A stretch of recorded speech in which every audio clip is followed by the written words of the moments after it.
here we go again. We're talking about SAO again, the series that saying anything even remotely positive about is a terrible idea. Well, I'm already digging this hole, we might as well continue. So yes, SAO, are you ready for my absolutely original opinion? I think it's alright. I know that this is that kind of series that you're supposed to jump to extremes with, but honestly, I don't see the reason. I thought SAO had some strengths and some issues, but overall, I'd say it still came out as a positive experience for me. Heck, there were parts that I actually really enjoyed, like the fighting scenes, the art, and heck, the concept was pretty cool overall. I'd even say that after Alfheim, which I didn't think was very fun to watch, I was actually able to enjoy Gun Gale and the parts after it. So yeah, I'd say it was worth watching, but hey, if there's one thing we can all agree on, it's that the SAO OPs are pretty solid, right? Or at least that was the case before. A YouTuber that I quite like by the name of Mother's Basement has made a video where he eviscerated and tore apart each of the OPs one by one. In his words, the OPs apparently lacked meat, and without said meat, the OPs were really not good in any regards. After watching through all of SAO and re-watching his video, I've realized that he may have left out some things, and by that I mean, he left out a decent chunk of things I noticed. To be fair though, that may be a difference in our styles since I tend to focus almost completely on symbolism. So, I'd like to have this video be a sort of counter to his video. You see, YouTube used to have this type of video called response videos. Sadly, YouTube removed this feature a while ago, so hey, I'll bring it back for this video. And hey, whether you love or hate the OPs, I hope you'll at least listen to my points as well. Also, if you think this will just all be praise, you're dead wrong. Also, if you haven't yet, I'd recommend watching his video after this video. It's always nice to have differing perspectives, so just as I hope you listen to my points, I hope you also listen to his. This can be a fun debate instead of some all-out war where all I do is hate on his video. Also, I'm looking at the first 3 OPs, since those are the ones I have the most things to say about. Anyways, without further ado, let's dig right into these openings and try to prove that the SAO openings indeed have meat and are solid OPs overall. First, Crossing Field comes up to bat. First we start out with Rolling Hills, which are, as Mother's Basement said, made up completely of a sort of code, which I think sets up the anime you're about to dive into pretty well considering the whole trapped in a game aspect. My main problem is this. It sure would be a shame if they dropped all of the clever parts of that and just used the Matrix oh dear. Oh dear. We'll get to you, Death Gun. By the time the frame ends its run, the wall of text is displayed in the same vertical quote-unquote matrix way as the next scenes and this one. I don't particularly think it's fair to criticize one while praising the other. And in fact, the effect looks really cool, surrounds the image in a very choking manner, and again fits very perfectly with the themes of SAO. You can tell he's the protagonist because he's sullen and miserable and shows up first. This shot tells us he's a bit of a loner and he uses swords. That's it. Well, actually no, you're ignoring a pretty essential piece of symbolism here, and a cool connection with the next scene as well. While the scene does go out of its way to portray a very sullen character, it's the ever-present rain that changes this scene. Rain, as far as fictional works go, has always been used for 2 reasons. 1, for the obvious drama effect, but also 2, it's used to symbolize a rebirth or change of a character. Whether or not you think the development was done well or not, Kirito certainly does develop over the course of the series. In essence, Episode 1 Kirito is not the same as Gun Gale Kirito, who decided to be much less of a prick. This is even reflected in the scene itself, where after looking sullen, Kirito grabs his sword and moves forward. If not for the movement, I'd argue that the rain meant nothing, but including this scene was obviously supposed to evoke this type of feeling. Interestingly enough, the next scene builds contrast in an interesting way. Not only does it contrast the position and movement of Kirito, having Asuna moving forward to begin with, only to show this scene is supposed to showcase that regardless of confidence, it doesn't mean that you're immune to everything. The next shot is obviously trying to show the connection between the real and virtual worlds they live in. There's not much in the scene beyond that, but considering the overall length of the scene, I'd argue getting this much across is fine. Not to mention, this is where we begin to see the use of mirroring yourself between the virtual and real world that will reoccur during the 3 OPs to differing effects and meanings. This one, unlike the other ones however, is meant to show how similar the real life and game world people are, and how despite the changes in location, it doesn't necessarily mean there's a difference in personality and goals. Also, the reaction shots, as stated by Mother's Basement, are really a cool way of showcasing that there are indeed wonders and beauty to this world, but also that the world in and of itself is completely fake. One interesting thing to point out is that when Kirito is swallowed whole by the virtual world, it's supposed to connect with the next scene. Considering the similarities in color and tone, it's supposed to represent that despite the world briefly overtaking him, that doesn't mean he'll just give up. This gives some nice meaning to the action scene that frankly wouldn't have much meaning without it. And honestly, that's fine. I don't mind some good action scenes to break up the symbolism. Also, though this is supposed to showcase that they're stronger together, it's also supposed to give a bond between the two, as this is the first time so far that they've been shown in the same scene in the OP. Now here's where I'll agree with Mother's Basement. These shots of the characters are really only there to showcase some of the cast. Also, they literally cheaped out with the male characters and reused the episode cards for the background. That's just lazy, but it doesn't ruin the whole OP. Here's Kirito standing on a cliff looking at the environments because we need to fill 5 seconds. So, anyone remember this? The next 2 shots largely amount to filler, albeit catchy, well-timed filler, but they bring us back from the fun to the actual meat of the OP. Be consistent with your complaints. I know you dislike SAO, but it's a double standard here. Also, the scene at least has a purpose. It's meant to showcase the vastness of the world of SAO. It's not much, but I'd argue much like the first shot in Breath of the Wild, which attempts to showcase the vastness of the world, this shot is doing the same for the world of SAO. It's almost like it's trying to advertise the actual game to the viewer, which reminds me of the borderline propaganda feeling of the Attack on Titan OPs that I discussed previously. And now Asuna and Kirito have done the most generic thing that people with swords in anime can possibly do. Good for them. Differences in opinion. I think the shot looks cool, and the animation is certainly something. And finally we end on another connection between the real and fake worlds, before showcasing the 2 swords crossed on the ground. I enjoy the connection, but Mother's Basement already described it pretty well. And now the second OP, Innocence, steps in. Now here's where the differences in our arguments are going to become more clear. Both the initial shots of the OP, as well as several other scenes, utilize white birds flying overhead. These birds are likely chosen specifically as a means of including some interesting bits of symbolism. Firstly, these birds are likely doves, as their appearance, at least from what I can tell, is very similar. Now, in the past, doves have always been used to represent purity and innocence. Ha, see what I did there? Regardless, this extends further, as they also represent a sort of peace, and well, you could say that Asuna is at peace, but probably not in the way you would want.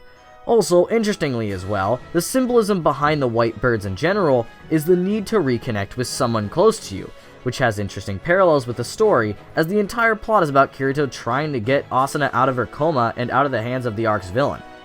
Connecting Suguha, Kirito, and Asuna with these birds is obviously supposed to mirror these pieces of symbolism. So no, these aren't just generic white birds. Also, as a final and extremely complex note, birds fly. And this arc has flying. Clearly, I saved the best for last. Also, as the last OP did, this one will try to connect the real and virtual worlds, and this shot after the birds is easily one of the best. Even the way the camera rapidly pans up the tree gives off the impression that Kirito has a pretty large mountain, or tree I guess, to climb. Now, take note of the musical change in tone during this scene. After the OP had been pumped up during the previous scenes, it takes a short pause to get serious. Considering the way it pans over Asuna, it's immediately trying to get across the seriousness of her situation and is a pretty depressing way to start off the OP. Kirito averts his eyes from the sight as the scene transitions to him in the middle of a crosswalk. This bit is revisited one more time in the OP, and the scene transitioning is interesting. As Kirito looks away from Asuna, he almost seems to glance at himself, who attempts to cross without ever reaching that state. Considering that the OP goes out of its way to always show him the middle of the intersection, it's supposed to represent the sort of limbo that Kirito and Asuna live in at this point. Though they've escaped SAO, Asuna hasn't woken up yet. She's never truly moved into the real world, placing her in a sort of mid-ground between the worlds. Because she hasn't returned, Kirito isn't able to return fully either, being stuck in a mid-ground waiting for his love interest to revive, unsure of whether she'll ever awaken.